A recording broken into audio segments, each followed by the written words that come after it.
Pagsapit ng April 1945, malinaw nang matatalo ang Nazi Germany. Mula sa silangan, tuloy-tuloy na ang paglapit ng Soviet Red Army. Mula naman sa kanluran, mabilis ding sumusulong ang mga sundalo ng United States, Britain at iba pang allied countries. Naiipit na ang Germany sa dalawang panig, pero kahit halos wala ng pag-asang manalo, ayaw pa ring sumuko ni Adolf Hitler. Nagtago siya sa kanyang bunker sa ilalim ng Berlin at iniutos na ipagtanggol ang kabisera hanggang sa kahulihang sundalo. Dito nagsimula ang huling malaking labanan ng World War II sa Europe, ang Battle of Berlin. Ilang taon bago nito, kabaligtaran ng sitwasyon. Noong 1941, ang German Army ang umatake sa Soviet Union. Milyon-milyong German soldiers ang sumugod sa silangan at nakarating pa malapit sa Moscow. Sinakop nila ang maraming lungsod at malawak na bahagi ng Soviet territory, pero hindi nila tuluyang natalo ang Soviet Union. Matapos ang ilang taon ng napakabigat na labanan, unti-unting itinulak ng Red Army pabalik ang mga German. Mula Moscow, Stalingrad, Ukraine, Belarus at Poland, napilitang umatras ang German Army hanggang sa makarating mismo ang digmaan sa loob ng Germany. Noong January 1945, narating ng Soviet forces ang Oder River. Mahalaga ang ilog na ito dahil isa na lamang itong malaking harang bago ang Berlin na kabisera ng Nazi Germany. Sa ilang bahagi ng frontline, halos 60 kilometers na lamang ang layo ng Soviet soldiers sa kabisera. Sa ganitong distansya, napakalapit na nito. Ganun pa man, hindi agad sumugod ang Red Army kahit malapit na ang Berlin sa kanila. Pagod na rin kasi ang maraming Soviet soldiers. Ilang buwan kasi silang halos walang tigil sa pagmartsa at pakikipaglaban. Kailangan ding maihatid sa frontline ang pagkain, bala, fuel, gamot, artillery shells at piyesa ng mga sasakyan. Kaya hindi pwedeng basta sumugod ang milyon-milyong sundalo ng walang sapat na supply. Kailangan din munang tiyakin ng Soviet commanders na ligtas ang kanilang mga gilid. Kapag dumiretso sila agad sa Berlin habang may malalakas pang German units sa Hilaga at Timog, maaring atakihin ang likuran ng kanilang hukbo at maputol ang kanilang supply lines. Dahil dito pansamantalang huminto ang malaking pagsulong habang inaayos ang susunod na operasyon. Sa unang plano, posibleng sa may pasimulan ng final attack sa Berlin. Pero nag-aalala si Soviet leader Joseph Stalin.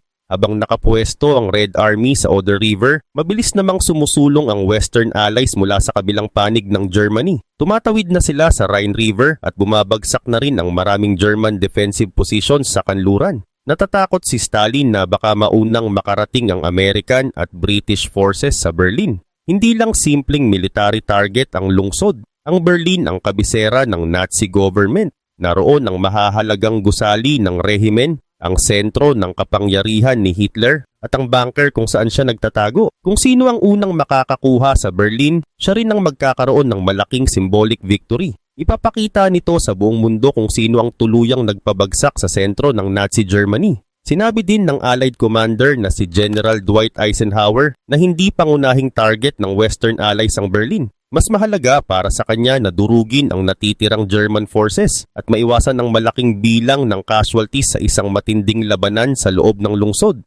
Pero hindi lubusang nagtiwala si Stalin sa paliwanag na ito. Dahil dito iniutos niyang simulan agad ang malaking pag-atake. Sa halip na hintayin ng May, itinakda ang operasyon sa April 16, 1945. Para makuha ang Berlin, gumamit ang Soviet Union ng tatlong malalaking hukbo na tinatawag nilang fronts. Ang isang front ay binubuo ng maraming armies, kasama ang infantry, tanks, artillery, engineers, aircraft at iba pang support units. Ang pinakamalaking puwersa ay ang First Belarusian Front na pinamumunuan ni Marshal Georgy Zhukov.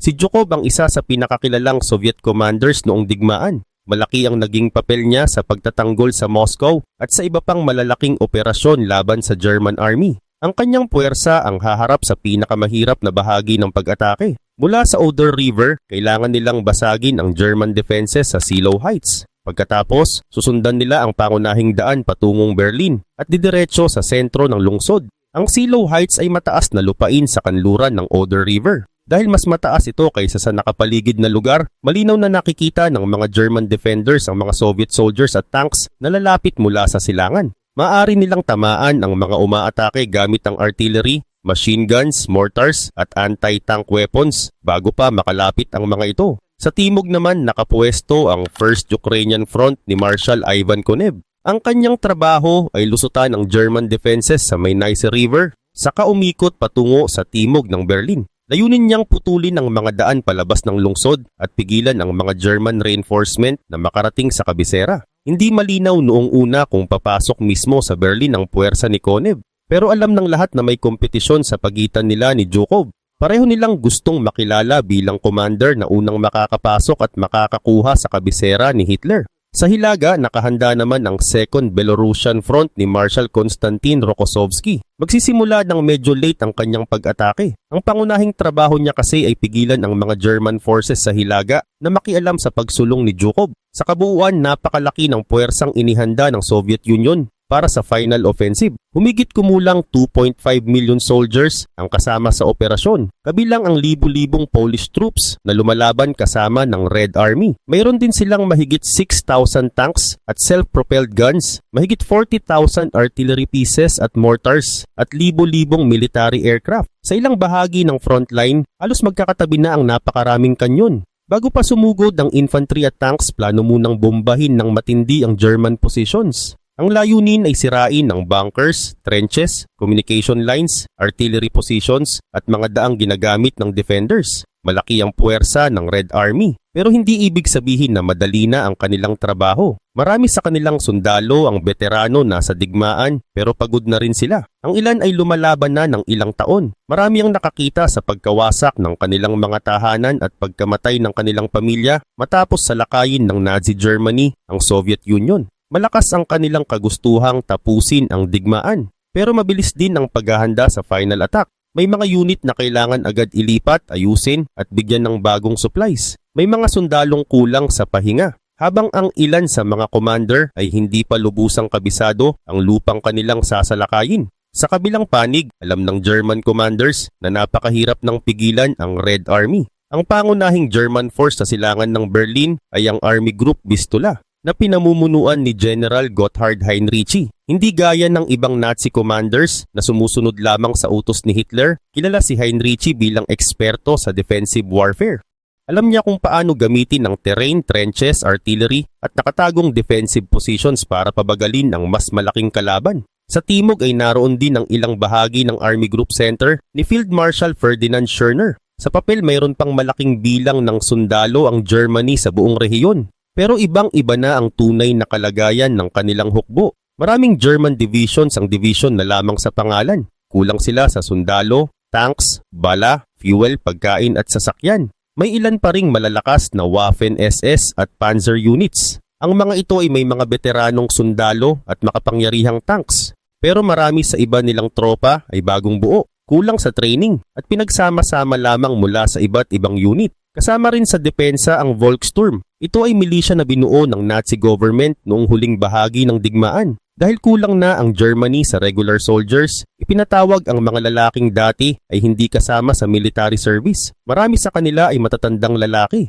Mayroon ding ilang teenager na halos bata pa at kulang sa tamang training. Ang iba ay binigyan lamang ng rifle, kaunting bala o Panzerfaust na ginagamit laban sa tanks. Pagkatapos ng maikling pagtuturo, ipinadala sila sa mga defensive position para harapin ang isang napakalaking Soviet Army. May tatlong pangunahing linya ng depensa ang Germany sa paligid ng Seelow Heights. Gumawa sila ng trenches, bunkers, minefields, anti-tank ditches at nakatagong artillery positions. Binaharin ng ilang mabababang lugar malapit sa Oder River para mahirapan ang Soviet tanks at infantry na makadaan. Pero kahit mahusay ang ilang defensive positions, magulo na ang buong German command. Nagbibigay si Hitler ng mga utos mula sa kanyang bunker kahit hindi na niya lubusang nauunawaan ang tunay na sitwasyon sa labas. Madalas niyang ipinagbabawal ang pag-atras kahit kailangan iyon para mailigtas ang mga sundalo at makabuo ng mas maayos na depensa. Wala na ring sapat na fuel ang Germany para mabilis na mailipat ang kanilang tanks at reserves. Kapag nabasag ng Red Army ang pangunahing defensive line, kaunti na lamang ang puwersang maaaring humarang sa kanila bago makarating sa Berlin. Alam ito ng maraming German soldiers, pero patuloy pa rin silang lumaban dahil sa iba't ibang dahilan. Ang ilan ay nanatiling tapat kay Hitler at sa Nazi Party. Ang iba ay natatakot maparusahan ng kanilang sariling officers kapag tumakas o sumuko. Marami rin nang natatakot sa pagdating ng Red Army. Sa loob ng halos 4 years, gumawa ang Nazi forces ng napakalawak na pagkawasak sa Soviet Union. Milyon-milyong Soviet civilians at soldiers ang namatay. Maraming lungsod at nayon ang sinunog o winasak. Nagkaroon din ng mass executions sa pilitang paggawa, gutom at iba pang krimen sa mga sinakop na lugar. Alam din ng mga German soldiers na galit ang maraming Soviet troops. Natatakot silang maranasan ng Germany ang paghihiganting kapalit ng mga ginawa ng Nazi forces sa silangan. Kaya kahit halos tiyak na ang pagkatalo, marami ang naniwalang kailangan nilang pigilan ang Red Army kahit ilang araw lamang. Sa harap nila ay milyon-milyong Soviet soldiers na handang tapusin ang digmaan. Sa likuran nila ay ang Berlin, ang huling sentro ng kapangyarihan ni Hitler. At sa pagitan ng dalawang hukbo ay ang Seelow Heights, ang huling malaking depensang kailangang basagin bago tuluyang mabuksan ang daan patungo sa kabisera ng Nazi Germany. Madaling araw ng April 16, 1945, nagsimula ang malaking Soviet attack sa silangan ng Germany. Sabay-sabay na nagpaputok ang libu-libong artillery at rocket launchers sa kahabaan ng Oder at Neisse Rivers. Sunod-sunod na binomba ang German trenches, bunkers, kalsada at communication lines bago pinasulong ang infantry at tanks. Pero sa Seelow Heights, hindi naging ganap na matagumpay ang unang bombardment. Nahulaan ni General Gotthard Heinrici na malapit nang umatake ang Red Army. Bago bumagsak ang karamihan sa mga bala, iniurong niya ang ilang German soldiers mula sa unang hanay ng depensa. Dahil dito, maraming Soviet shells ang tumama sa mga pwestong halos wala ng laman. Nang humina ang bombardment, bumalik ang German defenders sa kanilang mga posisyon. Paglapit ng Soviet infantry, sinalubong sila ng machine guns, mortars, artillery at anti-tank weapons. Gumamit din ng Red Army ng malalaking searchlights para silawin ang mga German. Pero makapal ang usok, hamog at alikabok sa paligid. Sa halip na mahirapang makakita ang defenders, mas naging malinaw pa ang hugis ng ilang Soviet soldiers at sasakyan. Nagkaroon tuloy ng mas madaling target ang mga German gunners. Mahirap din ang lupang dinaraanan ng mga umaatake. Maputik at malambot ang kapatagan, kaya napilitang dumaan ng maraming tanks at trucks sa kakaunting kalsadang maaaring gamitin. Mabilis na nagsiksikan ng infantry, tanks, artillery at supply vehicles. Kapag may nasirang sasakyan sa unahan, nahaharangan ng lahat ng nasa likod. Madali ring tamaan ng German artillery ang mahabang hanay ng mga sasakyan. Sa loob lamang ng ilang oras, bumagal ang pag-atake ni Marshal Georgy Zhukov. Ang unang plano niya ay hintaying mabutas ng infantry ang German line bago niya ipasok ang malalaking tank armies. Pero hindi agad nabasag ang depensa. Habang tumatagal ang labanan, tumataas ang pressure kay Zhukov. Alam niyang mas mabilis ang progreso ng puwersa ni Marshal Ivan Konev sa timog. Dahil ayaw niyang maunahan sa Berlin, iniutos niyang sumulong agad ang tanks kahit hindi pa malinis ang daan. Lalo nitong ginulo ang battlefield. Naghalo ang tanks sa infantry na nakadapa at nagtatago mula sa German fire. Ang ibang sasakyan ay hindi makausad habang ang ilan ay napunta sa maling ruta. Pero kahit magulo ang unang pag-atake, hindi huminto ang Red Army. Patuloy silang nagpapadala ng bagong infantry, tanks, artillery at engineers. Kapag napipigilan ang isang unit, may panibagong grupong sumusubok sa ibang bahagi ng German line. Malaking panganib sa mga Soviet tank ang Panzerfaust. Isa itong maliit na anti-tank weapon na kayang buhatin ng isang sundalo. Kapag nakalapit ang German fighter sa tagiliran o likuran ng tank, maaari niya itong sirain sa isang putok. Kaya kailangang samahan ng infantry ang bawat grupo ng tanks. Ang mga sundalo ang naghahanap sa mga trench, bahay, hukay at puno kung saan maaaring nagtatago ang mga may dalang Panzerfaust. Sa loob ng 3 araw, patuloy na umatake ang Red Army habang unti-unting nauubos ang lakas ng German defenders. Kulang na sila sa bala, fuel, reinforcement at pahinga. Kapag bumagsak ang isang defensive position, mahirap na itong mabawi dahil kakaunti na lamang ang kanilang reserve units. Pagsapit ng April 19, nabasag ng puwersa ni Zhukov ang pangunahing German defenses sa Seelow Heights. Mabigat ang naging kapalit. Libo-libong sundalo mula sa magkabilang panig ang namatay, nasugatan o nawala sa loob lamang ng ilang araw. Hanggang ngayon magkakaiba ang tala sa eksaktong bilang, pero malinaw na napakalaki ng naging casualty sa labanan. Habang nahihirapan si Zhukov sa Seelow, mas mabilis namang nakalusot ang hukbo ni Konev sa timog. Mas mahina ang ilang German positions sa kanyang harapan at naging mas maayos ang kanyang artillery attack bago tumawid ang mga sundalo sa Neisse River. Gumawa agad ang Soviet engineers ng mga tulay para makatawid ang infantry, tanks at supply vehicles. Dahil dito mabilis na nakarating ang puwersa ni Konev sa likuran ng ilang German units. Ang iba ay umatras ng walang malinaw na utos. May mga nahiwalay sa kanilang commanders habang ang iba ay sumuko dahil wala na silang ligtas na daan palabas. Nang makita ni Stalin ang mabilis na progreso ni Konev, pinayagan niya itong lumiko pahilaga patungong Berlin. Ibig sabihin, dalawang malalaking Soviet force na ngayon ang mabilis na lumalapit sa lungsod mula sa magkaibang direksyon. Lalong tumindi ang kompetisyon ni Zhukov at Konev. Pareho nilang gustong mauna sa sentro ng Berlin. Pero habang pinapabilis nila ang pag-atake, nahihirapan namang humabol ang kanilang supply vehicles. Kailangan ng tanks ang tuloy-tuloy na fuel. Kailangan naman ng infantry ang bala, pagkain at medical support. Kapag napag-iwanan ang supply trucks, maaring huminto ang isang buong unit kahit wala itong kaharap na kalaban. Nahirapan din ang Soviet troops sa mga kagubatan, latyan, maliliit na bayan at makikitid na kalsada. Sa mga lugar na ito nakapagtatago ang maliliit na German groups. Minsan hinahayaan muna nilang lumampas ang Soviet tanks bago nila atakihin ang mga truck at ambulanses sa likuran. Dahil dito kailangang suriin ng Red Army ang bawat nayon, interseksyon, kagubatan at tulay na kanilang dinaraanan. Noong April 20 mismong birthday ni Hitler nakarating na sa distansyang kayang abutin ng Soviet artillery ang Berlin. Kinabukasan nagsimula ng bumagsak ang mga bala sa gitnang bahagi ng lungsod. Para sa mga civilian lalong naging mapanganib ang sitwasyon. May air raids mula sa Western Allies, may artillery mula sa Soviet forces at may mga labanan na papalapit sa mga suburb. Ginawang shelter ang mga basement ng apartment at gusali. Doon nagsiksikan ng mga pamilya habang nanginginig ang lupa sa bawat pagsabog. Sa ilang lugar kulang ang tubig at pagkain. Naputol din ang kuryente at communication lines. Nahihirapan ang mga doktor at ambulanses na makarating sa mga nasugatan. Samantala halos bumagsak na rin ang German command system. Nasakop ng Soviet forces ang military headquarters complex sa Wunsdorf, timog ng Berlin. Nawalan din ng maayos na communication ang ilang German units na umaatras mula sa silangan. Isa sa mga commander na nawalan ng kontak sa Berlin ay si General Helmut Weidling. Dahil sa gulo, kumalat ang maling balitang inilipat niya ang kanyang puwersa ng walang pahintulot. Naglabas pa ng utos na bitayin siya. Pumunta si Weidling sa bunker ni Hitler para ipaliwanag ang nangyari. Sa halip na patayin siya pa ang ginawang overall commander ng depensa ng Berlin.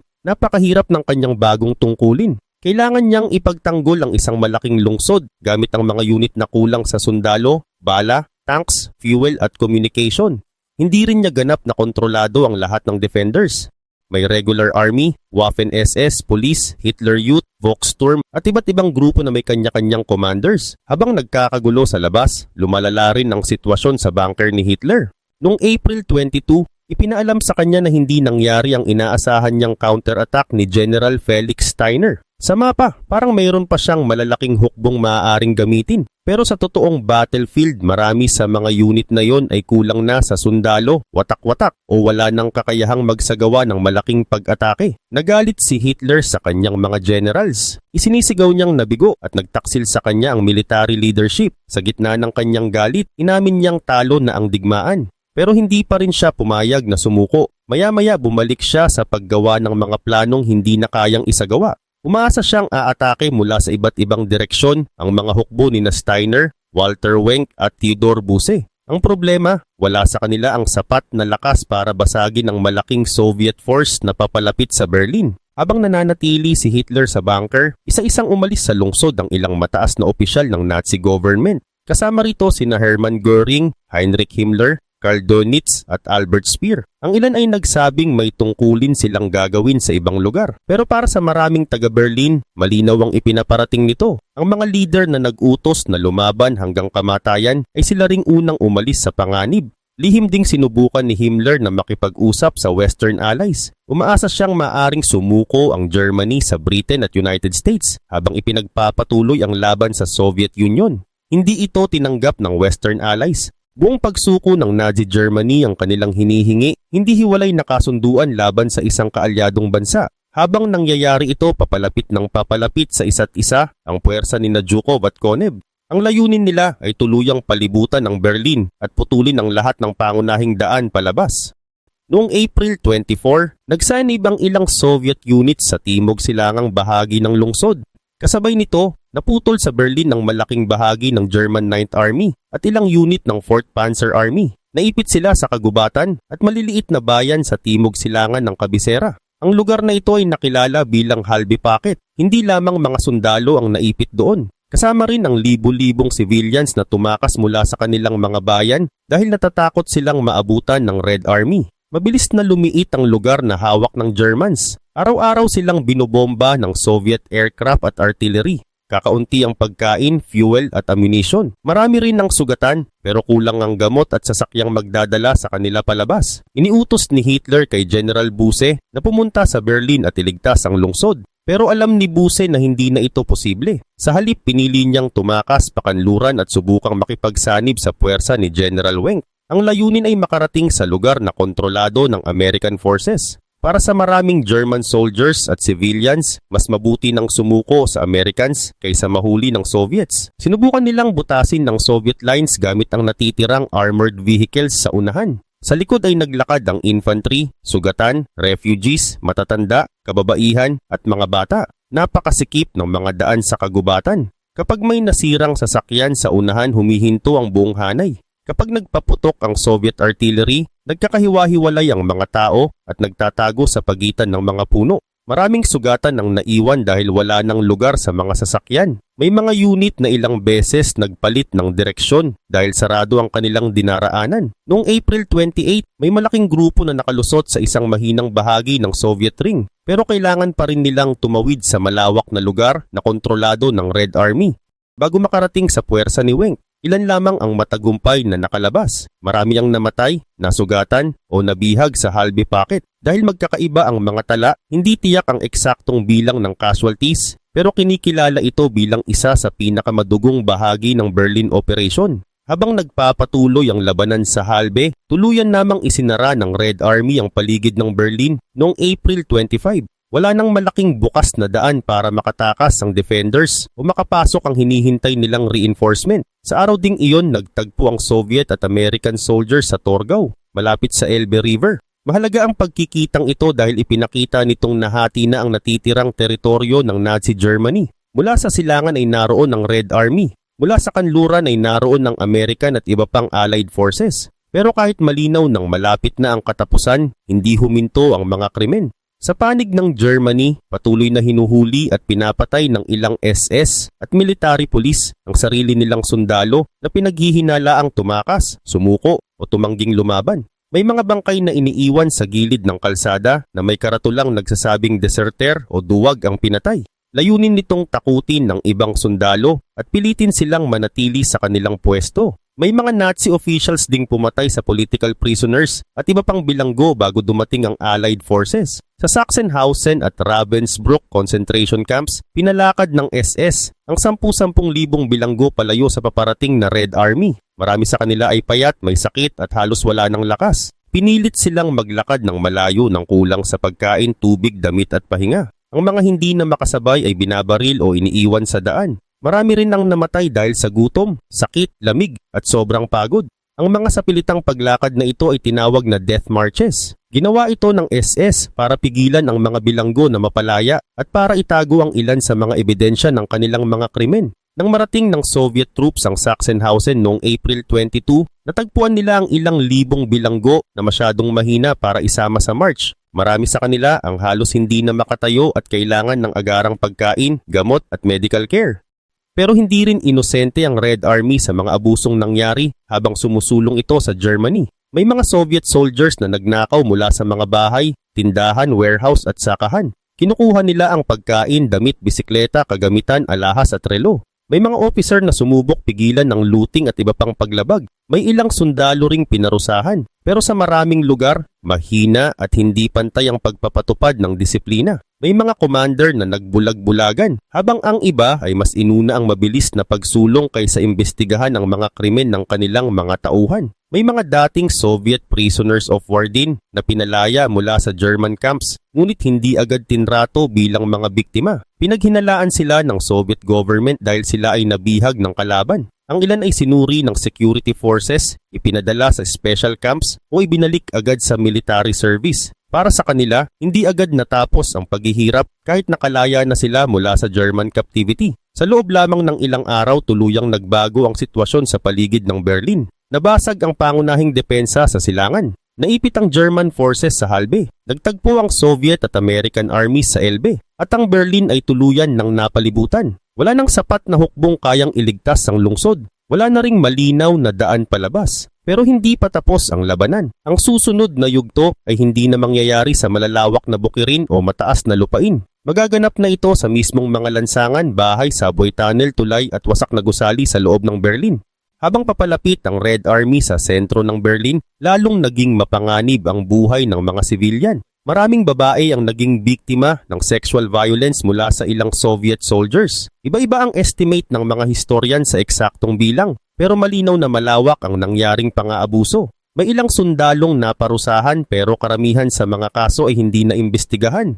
Samantala, nagsimula na ang matinding street fighting sa loob ng Berlin. Hindi madaling sakupin ng lungsod dahil maraming gusali ang wasak, barado ang mga kalsada at maraming German defenders ang nagtago sa mga bahay, basement, railway station, tunnel at bubong. Gumamit ang Red Army ng maliliit na assault teams na may kasamang infantry, engineers, artillery at armored vehicles. Sa halip na dumaan palagi sa bukas na kalsada, binubutas nila ang mga pader para makalipat mula sa isang gusali papunta sa susunod.